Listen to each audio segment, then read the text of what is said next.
Hello, I'm David. Hi, I'm Julie. So now we're going to do a review of Scooby-Doo, the board game. And this is the deluxe edition with pre-painted miniatures. The retailer edition will have, they won't have pre-painted miniatures, and they won't have all the ghosts. Oh, they won't? No, it won't. I just remembered that. Some of it were exclusive. Okay. But this is 1 to 5 players, 10 and up. Takes about 30 minutes. Yep. Hopefully we had a chance to take a look at our 2 how to play and playthroughs. Because we wanted to show you we played them both on hard difficulty. One we won, one we lost. And that's going to help you understand our review here. So this is a cooperative game. All ghosts will start here in the witch's shack. In one playthrough, Julie was Velma, I was Shaggy, and another one we went against the space kook. This one one playthrough we went against the green ghost. And the object is to set up so many traps. It's always going to be 4 traps, but sometimes the hard level, there will be 4 to 5 objects you need to create a trap. And on the hard level, good things will happen for the ghost that will hurt the Scooby-Doo gang. The second level traps, they're also 4 and 5 objects you need, but it just says trap completed. Nothing happens when you flip it over. And easy mode, it's either 3 to 4 objects you need per trap. And in easy mode, you can work on more than one trap at once. In hard mode, you can only work, actually medium and hard, you can only work on one trap at a time. So that requires a little bit more planning. So you'll have 4 traps up. Here are the other ghosts that are from the series. You have Scooby here, Daphne, and Fred. And we did an unboxing, and here's Scrappy-Doo, which I've told you my opinion about that. I'm never going to play Scrappy-Doo. Do not like that character. You see the map here. There's different regions. And these arrows will show which way the ghosts will go when their turn comes up. There are 3 ways to lose. On hard mode, you only have 5 monster tokens. That's what they call it in the game, but I call them ghost tokens. In easy mode, there would be 6 here. So if these are ever depleted, if a ghost can't place one, you lose. If we run out of our whole draw deck, we lose. I almost sound like Harley Quinn I here. know, I was just thinking the same thing, except she says, you die. Yeah. You blow your nose, you die. And then if 3 locations get haunted, and you go to reach for a third one, you lose as well. So 3 ways to lose, only 1 way to win, and that is to create 4 traps. Yeah. Where do you create traps? You create traps on the general store. 2 Scooby-Doo gang members can be on the store if they want to be, but normally in the game they cannot be in the same space. They can pass through each other. If a ghost lands or passes through a Scooby-Doo gang member, we have to discard a card. Remember, we don't want to do that because if you lose your deck, you lose the game. You can use a mystery machine to go to any space you want, and you have 3 tanks of gas to do that. And then each character has different abilities. So, for instance, here's Scooby-Doo's ability right here. That's who David likes a lot. I like playing Scooby-Doo because he basically cancels the ghost's movement for a turn. Which helps. In the Daphne, we like playing Daphne and Scooby. Daphne can remove up to 3 ghost tokens. Yep. So how does movement work? Well, each character will have 2 cards. You each pick one. That's in the 3, 4, 5 player game. In the 2-player game, 1 character will be a leader every turn. So if I was a leader for this turn, I will pick 2 of my 3 cards and go twice, and Julie would pick 1. So let's say I pick these 2. You put it here in the save deck. Julie would pick this one, and you can't tell each other what you're going to pick. Now you can talk general strategy. And we reveal our picks. So Julie would be going first on 16. I'd be going 24 and 34, and then we reveal the ghost. The ghost actually is going before us, and that's a surprise. We might not have anticipated that. And when you see this, that's when the monster will get its ability that turn. So for the green ghost, Every time the green ghost moves through a location, it places a monster token. And if we move through that location, we also have to discard a card. Yep. So that adds, we don't want to deplete our deck that fast. By the way, we can only use our abilities once per round. That's what these sandwiches are here for. Some cards have special abilities, as you saw in Julie's. Taking resources, you may take an additional resource of the same kind provided by the location. You use these footprints to mark where the ghost is going to go. So this ghost is going to go 2 blue. And you'll see this is one location, and this is one location right here. You can get kind of confused by that with the road here. So it's going to go to the blue. Now, why do you put the footprints here? Because if the ghost was going second or third, for instance, we'd want to know where it's going so we don't end our turn there. Because if the ghost goes through there, we're going to lose cards. We're going to get frightened. But the ghost in this case is going first, so it goes here. And I didn't explain what these visitors are. There's 3 in each location, so a visitor leaves. That's how a location becomes haunted, if all the visitors leave. And he has googly eyes on there. Yeah, He? yeah, he gets his ability. So now there's monster tokens there. Not good. So then Julie would go. She can stay here, and you'll see that there's 2 actions you can choose from: either getting resources or replenishing cards from the discard pile, or removing monster tokens, or placing visitors back on. So Julie can go 0, 1, or 2. Let's say she stays here. Well, actually, she goes here. She wants to get 3 nets. So she moves there. Actually, she get 4 because of that card. Yep. And she can hold up to 6. Yep. If you get more than 6, you must discard something. So she just went. Now this would go in the discard pile at the end of the turn, but I'm going to put it there now. If we're going for these traps, for instance, they would be off to the side, but we need a lot of shirts, so I'll just stay here and get a shirt and a branch, and then I would go again. Let's say I want to start working on a trap. I go over here, and I'll start working on this trap because Julie has a net she can use, and so we keep on taking turns until either we create 4 traps. You'll see here's the discard pile. This save deck here is the cards we didn't use.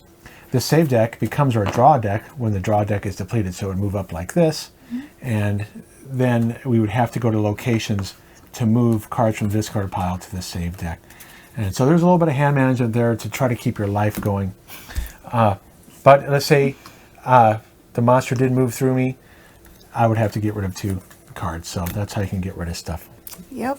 So that was a very quick. That was good though. You did it really well. Well, when you teach it for the 3rd time. But you can see an even more detailed explanation. All right, so the way we do our reviews, we give our positive, negatives, and neutrals, and then we give our rating, our number rating, based on the BGG 1 through 10 I always system. get to go first. All right, so here we go. Here we go. I love the cooperated. I can't even say the word. Thank you.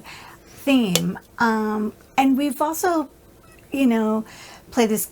Oh, we haven't played this competitive. It's only been. Yeah. You're thinking of another game. I'm thinking of another game. Yeah. So I love the cooperation part. I think the painted miniatures are beautiful. They're awesome, and I will even say even the clown was painted good, but I barely even looked at it. Julie can't stand cons. I just despise them. They terrify the hell out of me. I can't even look at this right now. Yeah, so I can't look at he's the saying screen. hello to you. No, you can just take it. Okay, I'll take them off. Thank you. It plays really very quickly with two and even 3 players. We played this with our youngest son, and it went really fast. The board art is just amazing. I just absolutely think it's so darn cool. Yeah, it makes you feel like you're in the cartoon. Yeah, the first series was done like this. The second season didn't have this look as well. Oh, see, I love the art. Yeah. And last but not least, it's easy to learn and play. He is a fantastic teacher, so I picked up on it very quickly. And it's fun, just absolutely fun to play because it's just a great system. That's my thing. All right, so here I go. It's a cooperative family fun puzzle game. What I mean by a puzzle game is that, you're trying to create these traps, and you're trying to do it in the most efficient way before the game defeats you. And that's basically a puzzle. And Pandemic's the same way. Oh, okay. You're dealing with the cubes, and you're having to go to locations. Sure. So this is really obviously pandemic is a different theme, and the diseases can spread. Oh, But in terms of gameplay, it's not that much different because you're running around in pandemic, trying to solve diseases, and you use your abilities. Not much different than here. that's true. You're That's a good using your point. abilities and your cards. So, yeah. That's a good point. Okay, so it's Somatic art and quality miniatures, and I don't know what the miniatures are like in the retailer version. If I just show the witch here, for instance, I mean, that is so cool. It is just so awesome. And if you want to see these more in detail in our unboxing, you can. Trying to get her more in the light. It's kind of hard. That hat covers, all you see pretty much is their nose. Now, keep in mind, it's not a detailed painting, but it's better than just a solid purple piece of It's plastic. just, I think it's really, really good. Ripley, it's just a piece of plastic. Okay, so it has different ghosts and play levels, which is nice. You can play easy, medium, hard. So if you're playing with younger people and you don't want to play for them, that's important, right? That's true. You want to give some independence. So if you want to avoid alpha gamer and let your youngster take a little bit more responsibility, don't play their person.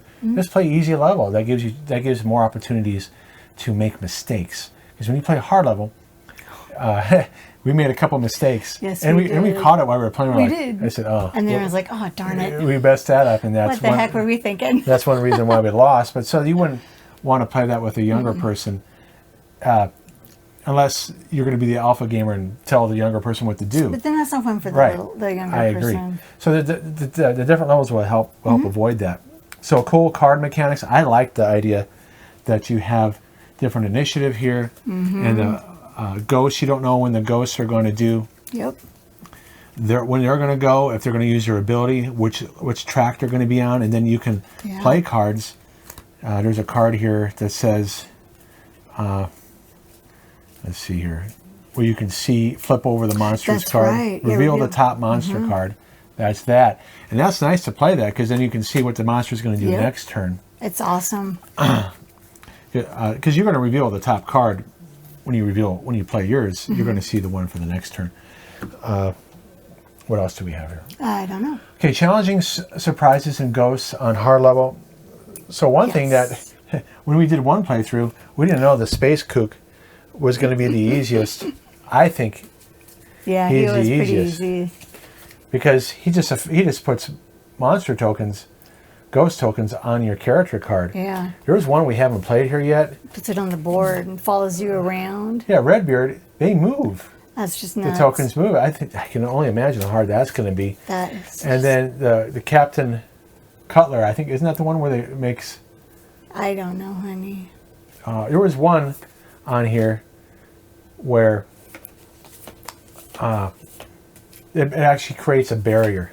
You can't pass Oh, through right. it. We did read about that. Yeah, that's it. The The creeper. creeper? We haven't played this one yet. No. I have a feeling that's going to be hard. Monster tokens are blocked to Scooby Gang members and can't cross them. That's going to be bananas. So that means then you would need to use the mystery machine for that game. Definitely. And probably need Daphne for that, too. So there's a lot more game here that we haven't discovered Mm-hmm. yet. Just by the sheer number of monsters. So successful play at the expense of deeper theme. Now what I mean by that is if you really wanted to play a more deeper theme where the episode plays out, like if you were to play the Space Kook, right? You have the airport on here. But if you really wanted to play only at the airport and see the alien spacecraft that runs around and see, each one of these monsters have different. I think this is the one. I think there's actually 3 green ghosts in that episode. Oh, I don't remember how many recall. there are. There was more than one, and then it was at a mansion.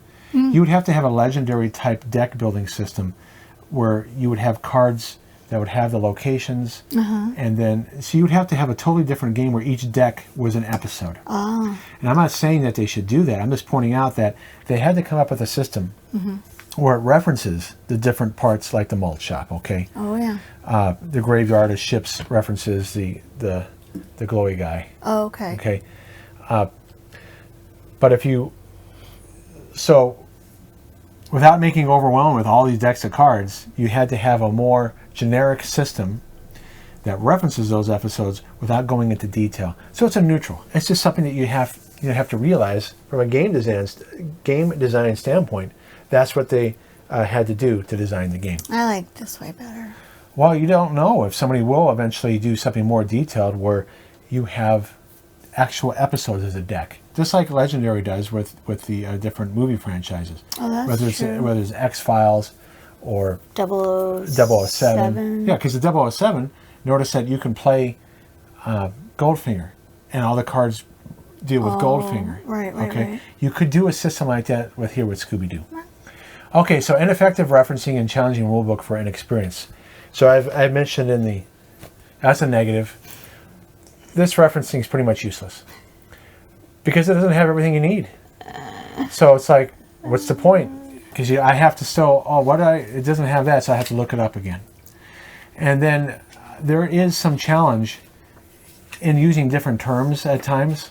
So instead of just having come up with one name for recover cards, it's recover cards, restore visitor tokens. And then over here it says, when you refresh a location. They should have just come up with one term for all that. I know I'm being nitpicky, but I'm saying for an inexperienced person, you're going to have a harder time navigating all the if-thens. Any game that has a lot of, if this happens, you do this. If this happens, you do this. Someone who's an inexperienced gamer will have a little bit more difficulty. A good reference guide would have helped with that. So that's why it's a negative. So there will be some people who will get this who are not experienced gamers, and will have to watch how to play videos probably to get through it. But I think that the recover cards, it's pretty self-explanatory. Okay, I'm just talking about when you read it from the rules standpoint. When you're using different terminology for something that means the same thing, whether you're recovering visitors or restoring, refreshing, recovering, it's all the same verb. You're for someone who's inexperienced, they might have a hard time finding where that is, and because it's a different verb that does the same thing. Okay. So anytime when you do rulebook writing, you're supposed to try to use the most limited list of verbs. So this is for when you go to technical manuals for the military. Again, this is part of my PhD research, or even a VCR. Putting a VCR together, you're only supposed to use certain number of verbs, and you decide that ahead of time, and you use them consistently. So I don't know if they did that on purpose to try to, how writers try to, I don't want to use the same word over and over again. No, you should have just used the same word, and then you could have had a little chart here that says, there's no charts. That says how you could have, the restore action, restore visitors, or restore cards, or restore the location. And then you could have had just a nice little box here that says what that action does. Okay? So it's a minor thing, but for hobby gamer, this rule book's fine. No problem, got through it. You just had to pay attention to a couple things. No problem. Except the reference list sucked, so I had to go like this. For a family that's just grew up playing Scrabble, Uno, or Monopoly, not many people even play Monopoly correct. They probably won't play this correctly. Okay. Unless they watch a video. How do we rate this? Okay, so let's take a look. So this is a surprise. We don't know each other's ratings here. No. You did a 9 too? Yeah, and it wasn't only because we did another playthrough that I raised it from an 8 to a 9. I'm really enjoying this game. We've played this game 5 or 6 times now, and I'm liking it more and more. Oh, heck yeah. In fact, That's why I changed mine. I'd probably play this over Pandemic. Oh, I would. I like Pandemic. Don't get me wrong. I do too. But this is just so much more. I mean, you're playing Scooby-Doo. You can't go wrong with that. The theme is nice. And Pandemic's more, I think, they're both thinky. They're both thinky. I just think this is just, it just brings back a childhood thing, you know? It's their childhood love of sitting there, in the morning with your bowl of Frosted Flakes watching Scooby-Doo. Yeah, sitting in front of the TV because you didn't have a remote control. Exactly. Because you didn't want to sit on the table because you didn't have to get up and go change the channel.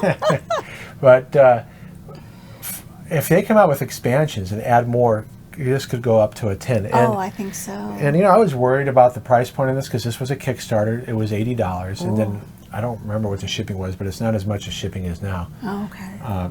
But it was probably $30 shipping. But it was worth it. I think so, because there's so much game here. Because they're pre-painted. And we're going to look forward I like the pre-painted. to doing the other ghosts. The only ghost we will not do, and I'm telling you that right now, guys, is the clown. The clown, You will never see Just me like play I the won't clown. ever play with Scrappy. Right. Okay, so. And he likes clowns. I like Scrappy. So there you go. No, I don't like clowns. I just don't. It doesn't bother me. Well, they bother the hell out of me. So as a cooperative game, this is towards the top of our list of games that if we want to play something cooperative, we'll choose this one over other ones. Doesn't mean we won't play Pandemic again. No. But I'm kind of burnt out on Pandemic, even because we have probably every version. I think so. Except Legacy. We didn't like Legacy. No. But we still like Pandemic.